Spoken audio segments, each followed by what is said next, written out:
Farage Crypto Crusade, UK Digital Asset Summit.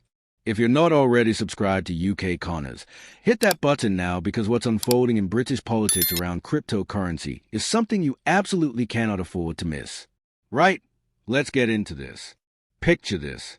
Monday morning, Digit.L Asset Summit London. Nigel Farage takes the stage and declares himself the champion of cryptocurrency in Britain. Not suggested it, not hinted at it, declared it. The man who orchestrated Brexit, who's been debanked by his own country's financial institutions, who's now polling rather well with Reform UK, has thrown down the gauntlet on digital assets. And the establishment? They're not having it.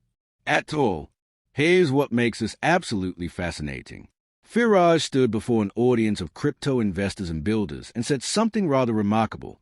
Whether you like or dislike his political positions over the past 3 decades is, in his words, frankly irrelevant. When it comes to the crypto industry, when it comes to growth, he is their champion. He makes things change. Bold claim. Audacious, even. But is there substance behind the swagger? Or is this simply Farage doing what Farage does best, stirring the pot and positioning himself for number 10? Let's examine what he's actually proposing, because this isn't just hot air and political theater. At that same summit, Farage laid out a damning assessment of Britain's current position on cryptocurrency. No regulated market. None. Despite Rishi Sunak's grand pronouncement back in 2022 about making the UK a global crypto asset technology hub, precisely nothing meaningful has materialized. Not a single major party mentioned cryptocurrency in their manifestos ahead of the 2024 elections. Not one.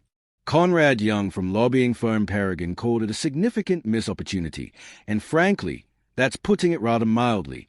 Now here's where it gets properly interesting. Farage isn't just talking about regulation. He's talking about slashing capital gains taxes on cryptocurrency. He's talking about forcing the Bank of England to establish a Bitcoin reserve if Reform UK gets into power. Think about that for a moment. The Bank of England, Threadneedle Street, one of the oldest, most conservative financial institutions on the planet, being compelled to hold Bitcoin. That's not tinkering around the edges. That's revolutionary.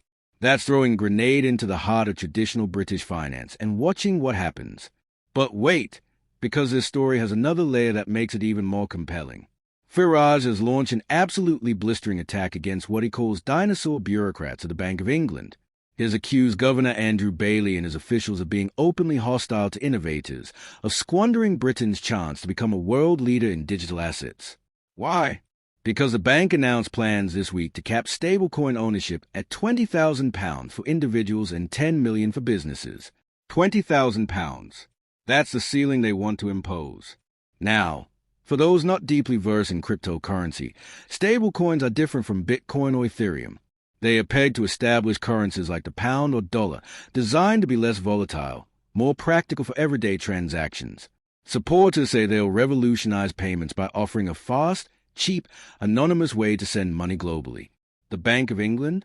They are terrified these coins will drain vital cash from the banking system as users divert money from traditional bank accounts into crypto wallets. Classic institutional fear of disruption.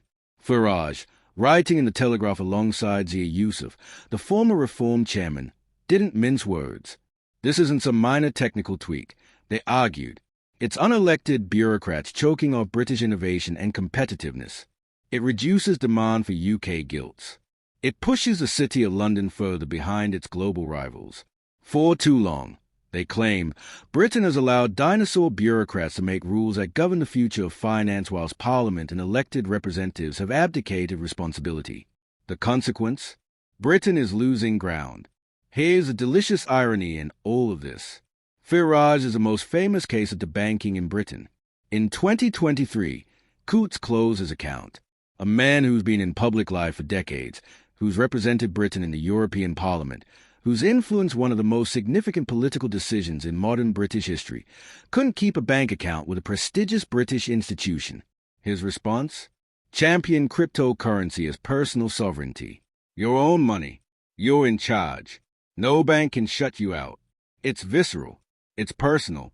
And that makes his advocacy rather more authentic than your typical politician jumping on the latest trend. Now let's talk about the political calculations here, because they are absolutely crucial. Farage is an ally of Donald Trump.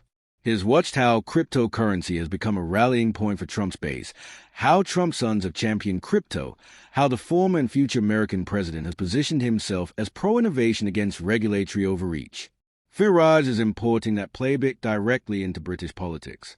He's targeting younger voters who feel locked out of traditional wealth building. He's targeting tech entrepreneurs frustrated by bureaucratic barriers.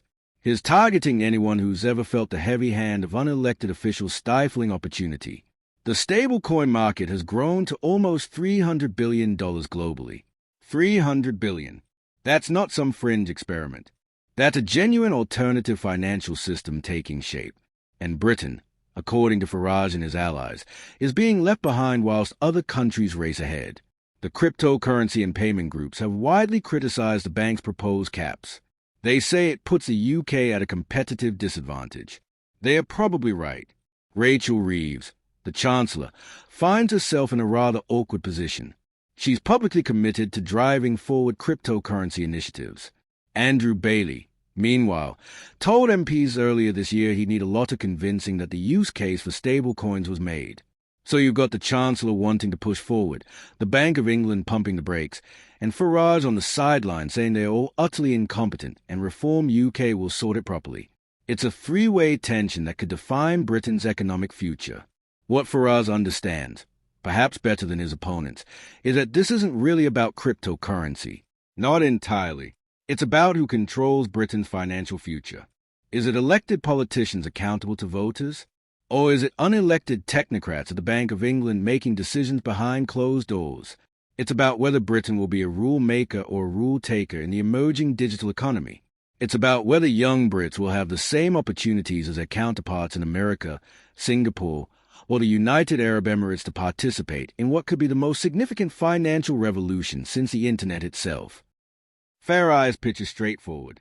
Give Reform UK power, and they'll set the rules in Parliament, not leave them to bureaucrats. They'll lead the world rather than watch from the sidelines. They'll slash taxes that punish innovation. They'll embrace new technology rather than fear it. Whether you trust Farage to deliver on that is an entirely different question, but you cannot deny the message is compelling, especially to anyone who's felt frustrated by Britain's sluggish response to technological change. The question isn't whether cryptocurrency will play a major role in the future economy. The stablecoin market alone answers that. The question is whether Britain will shape that future or simply react to decisions made elsewhere. Whether British entrepreneurs will build the next generation of financial technology or watch as it's built in New York, Singapore, or Dubai. Whether British investors will benefit from the growth of digital assets or be locked out by overprotective regulation that treats them like children incapable of managing their own financial decisions. Farage claims he makes things change. His track record rather supports that assertion. Love him or loathe him, Brexit happened because Farage spent decades making it politically viable. He shifted the Overton window on European integration so dramatically that a Conservative Prime Minister felt compelled to call a referendum. Could he do the same with cryptocurrency? Could Reform UK's position force Labour and the Conservatives to take digital assets seriously? Could the May threat of losing voters of Farage push the establishment toward more innovation-friendly policies? The establishment's response will tell you everything. If they dismiss this as typical Farage rabble-rousing, they're missing the point entirely. If they engage seriously with the substance, if we start seeing competing visions from Labour and the Tories about Britain's digital asset future, then Farage will have already won regardless of whether Reform UK ever forms a government. He'll have changed the conversation. Again, what's clear is that Britain stands at a crossroads. Down one path lies continued caution, regulatory caps, institutional resistance to change, and potentially watching other countries capture the economic benefits of cryptocurrency whilst Britain plays it safe. Down the other lies embracing digital assets, setting sensible regulation through democratic processes rather than bureaucratic diktat, and positioning Britain as a genuine competitor in the global race for financial technology leadership. Farage has planted his flag firmly on that second path. So that's where we are. Farage versus the Bank of England. Innovation versus caution.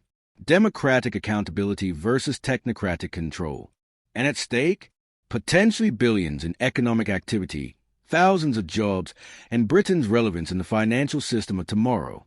Not bad for what some might dismiss as just another politician talking about cryptocurrency.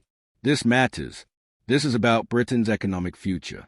And if you think this story is finished, you haven't been paying attention. This is just the opening salvo. That's it from UK Connors. If this deep dive into where British politics meets the future of money was valuable to you, subscribe now because we're tracking every development in this space. Trust me, you'll want to be here for what comes next.